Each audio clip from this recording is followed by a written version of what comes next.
శ్రీ లక్ష్మీ నరసింహస్వామి దేవస్థానం తుమ్మా వీధి శ్రీకాకుళంలో ఎంతమందొచ్చారు? అసలు దీని వెనక స్టోరీ ఏంటో తెలుసుకుందామా? దీని స్థల పురాణం ప్రకారం ఏంటంటే, సుమారు 1000 సంవత్సరాల క్రితం శ్రీమతి మాడుబల్లి అమ్మాజమ్మ గారితోని ప్రతిష్ఠించబడిన శ్రీ లక్ష్మీ నరసింహస్వామి వారి దేవాలయం ఇక్కడుంది. శ్రీ లక్ష్మీ నరసింహస్వామి వారు స్వయంభుగా వెలిసారని స్థల పురాణం చెబుతుంది.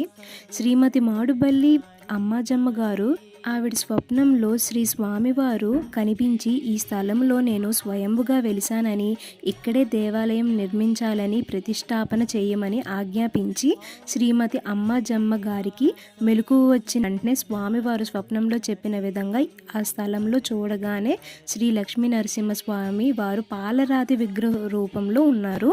12 మంది ప్రతిష్ఠించారంట. అలానే ఎక్కడా లేని ఈ ప్రపంచంలో లక్ష్మీ నరసింహస్వామి టెంపుల్ దగ్గరే ఇటువైపు మర్రి చెట్టు, అటువైపు రాగి చెట్టు, మధ్యన ఈత చెట్టు ఉందంట. ఇలా ఎప్పుడూ ఎక్కడా చూడలేదు మనము.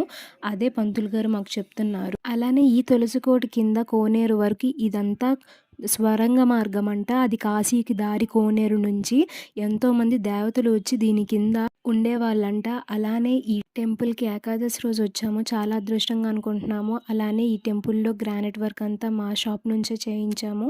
ఇది మా డాడీకి గ్రానైట్ షాప్ ఉంది. ఇలాంటి వర్క్ అంతా చేస్తాం మేము. మీకు ఎలాంటి టెంపుల్స్కైనా ఇలాంటి గ్రానైట్ వర్క్ కావాలన్నా, ఎలాంటి అపార్ట్మెంట్స్, బిల్డింగ్స్ ఎలాంటి కావాలన్నా హోల్సేల్ ప్రైసెస్కి అయితే మాకు అవైలబుల్గా ఉంటాయి మా దగ్గర.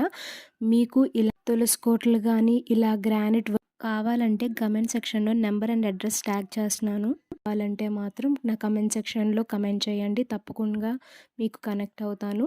Please like and subscribe my channel. మీకు నచ్చినట్టయితే ప్లీజ్ ఆల్సో షేర్. ఇది చాలామందికి ఇన్ఫర్మేషన్ తెలిస్తే ఈ తుమ్మా వీధి శ్రీకాకుళంలో విజిట్ చేయండి. అలానే స్వామి దర్శనం చేసుకోండి. ఓం నమో నారాయణ.